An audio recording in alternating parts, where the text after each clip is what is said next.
ശ്രീനാരായണ ഗുരുദേവ തൃപ്പാദങ്ങളിൽ എൻ്റെ സാഷ്ടാംഗ പ്രണാമം. ശ്രീ മങ്ങാട് ബാലേന്ദ്രൻ സാറിൻ്റെ ഗുരുദേവ കഥാസാഗരം ഭാഗം 211 ഇപ്പോൾ കയറാമല്ലോ. ഭാഗം 211 ഇപ്പോൾ കയറാമല്ലോ ഇവിടെ ആരംഭിക്കുന്നു. ഒരു ദിവസം ഗുരുദേവൻ അഞ്ചുതെങ്ങിൽ പോകുന്നതിനായി തീവണ്ടിയിൽ കടയ്ക്കാവൂർ റെയിൽവേ സ്റ്റേഷനിൽ വന്നിറങ്ങി. കൂടെ 2-3 ശിഷ്യന്മാരും ഉണ്ടായിരുന്നു. അപ്പോൾ ഒരാൾ ഓടി വന്ന് ഗുരുദേവനെ നമസ്കരിച്ചു. ആ സ്റ്റേഷന് സമീപത്തുള്ള പുളിക്കൽ വീട്ടിലെ കാരണവരായിരുന്നു അത്. അയാൾ വളരെ വിനയത്തോടെ ഗുരുദേവനെ തൻ്റെ വീട്ടിലേക്ക് ക്ഷണിച്ചു.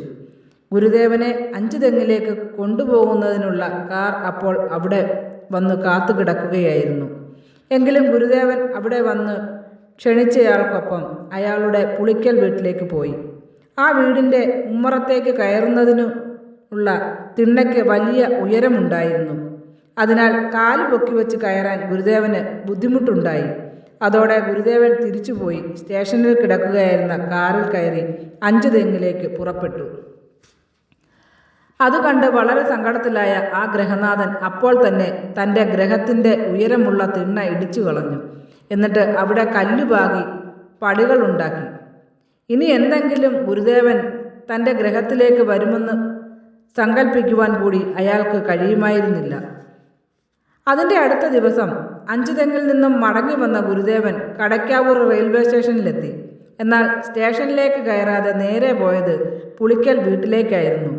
ക്ഷണിക്കാതെ വന്നു ചേർന്ന തൃപ്പാദങ്ങളെ കണ്ട് അവിടുത്തെ ഗൃഹനാഥൻ ഒരു നിമിഷം അത് സ്വപ്നമോ യാഥാർത്ഥ്യമോ എന്നറിയാതെ പകച്ചു നിന്നു.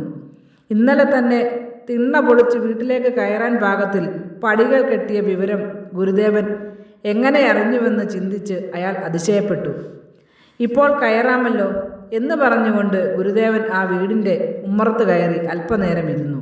ഗൃഹനാഥനും കുടുംബാംഗങ്ങളും തൃപ്പാദങ്ങളെ നമസ്കരിച്ച് കൃതാർത്ഥരായി.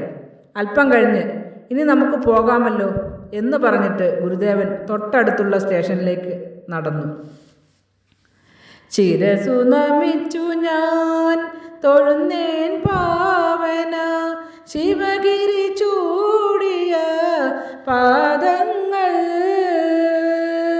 ശിവഗിരി ചൂടിയ പാദങ്ങൾ.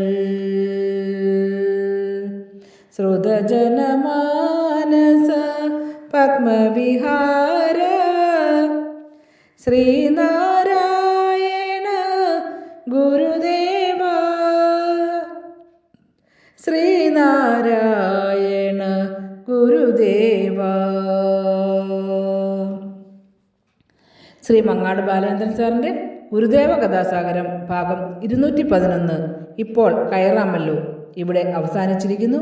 ഇതിൽ വന്നിട്ടുള്ള തെറ്റുകുറ്റങ്ങൾ സദയം ക്ഷമിക്കണമെന്ന് ഗുരുദേവ നാമത്തിൽ അറിയിക്കുന്നു. നന്ദി, നമസ്കാരം. ഗുരുധർമ്മം വിജയിക്കട്ടെ.